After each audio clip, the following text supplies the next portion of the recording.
Hai semuanya, perkenalkan nama saya Karen Hapugjawi Sirait dengan NIM 21030606104. Saya dari Prodi Peternakan Fakultas Pertanian kelas PTNB Universitas Sumatera Utara. Di sini saya akan melakukan praktikum biokimia yang diampu oleh Ibu Tati Widianasari SPTNB. Soal yang pertama, jelaskan struktur molekul dari enzim serta berikan contohnya. Struktur molekul dari enzim terdiri atas dua, yaitu protein dan kofaktor.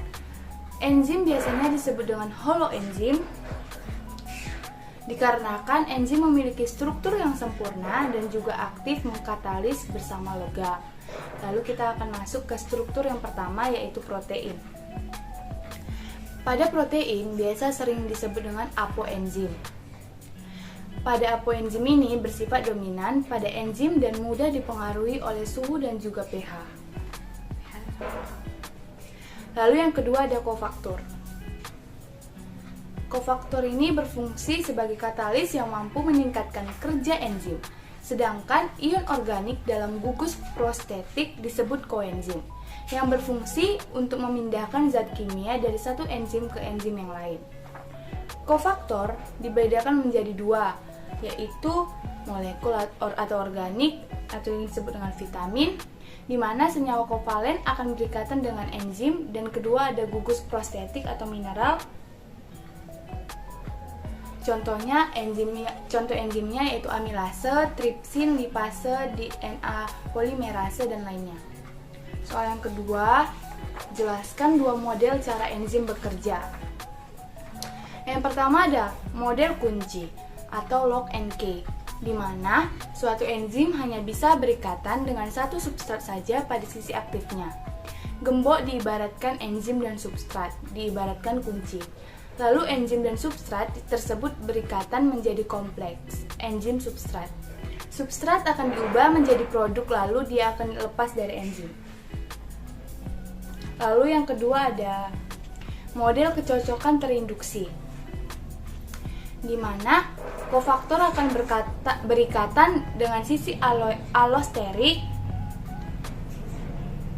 dengan cara mengubah bentuk sisi aktif enzim agar dapat mengikat substrat tertentu.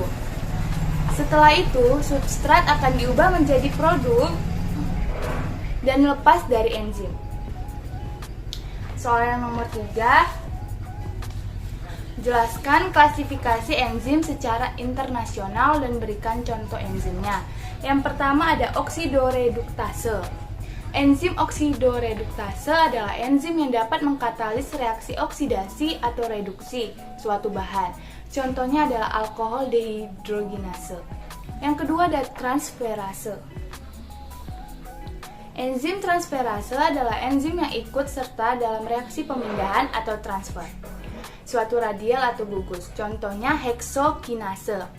Yang ketiga ada hidrolase. Enzim hidrolase merupakan kelompok enzim yang sangat penting dalam pengolahan pangan, yaitu enzim yang mengkatalis reaksi hidrolisis suatu substrat atau pemecahan substrat dengan pertolongan molekul air.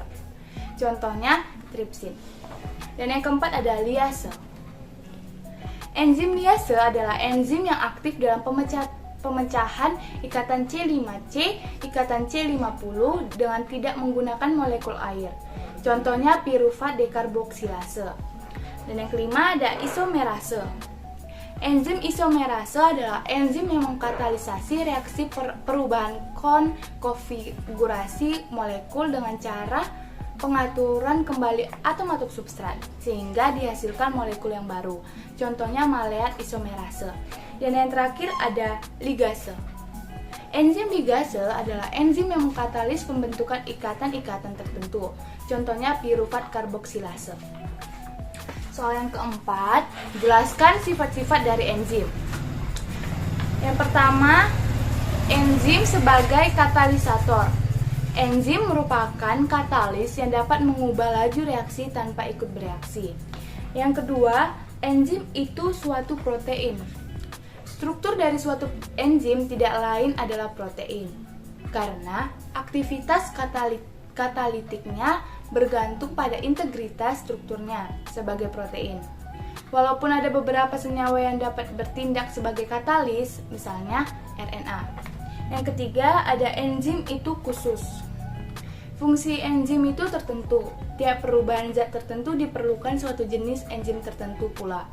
Misalnya, enzim katalase hanya digunakan untuk menguraikan H2O2, amilase hanya untuk mengkatalisis amilum sebagai substratnya. Dan yang terakhir, enzim yang bekerja bolak-balik. Beberapa enzim kerjanya dapat bolak-balik, misalnya enzim lipase, dapat bekerja untuk mengkatalisis molekul lemak menjadi komponen penyusunnya, yaitu asam lemak dan gliserol atau sebaliknya, menyusun lemak dari komponennya. Soal yang kelima, jelaskan secara singkat bagaimana proses katalisator dalam proses bekerja. Suatu reaksi kimia dapat terjadi jika molekul yang terlibat memiliki cukup energi internal untuk membawanya ke puncak yang tinggi, puncak bukit yang tinggi. Lalu akan menuju bentuk reaktif yang disebut juga tahap transisi. Ini tahap transisinya. Energi aktivasi suatu reaksi adalah jumlah energi dalam kalori yang diperlukan untuk membawa semua molekul pada 1 mol senyawa pada suhu tertentu untuk menuju tingkat transisi pada puncak batas energi. Suatu reaksi kimia dapat dipercepat dengan 2 cara, yaitu yang pertama dengan suhu dan yang kedua dengan memberi katalis. Soal yang keenam,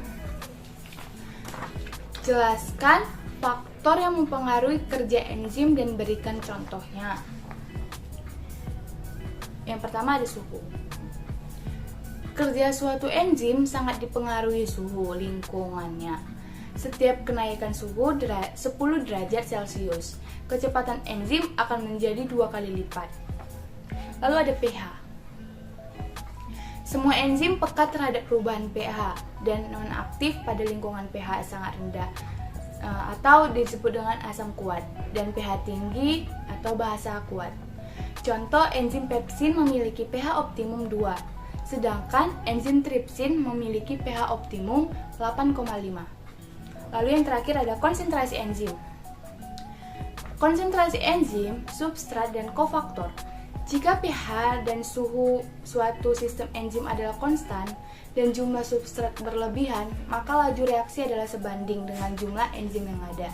Sebaliknya, jika pH, suhu, dan konsentrat. Yang soal nomor 7, jelaskan bagaimana mekanisme feedback inhibition dapat terjadi pada enzim. Pengontrolan model feedback inhibition di mana enzim yang bekerja pada tahap awal atau E1 dihambat kerjanya oleh produk akhir atau yang kita sebut dengan Z, di mana akan memberikan keuntungan pada sel, yaitu organisme tersebut dapat mengatur suplai energi dan mencegah menumpuknya senyawa intermediate atau B, C, D, sampai seterusnya selama proses metabolisme terjadi. Sekian praktikum yang dapat saya lakukan. Apabila ada kesalahan dalam pengucapan, saya mohon maaf. Terima kasih.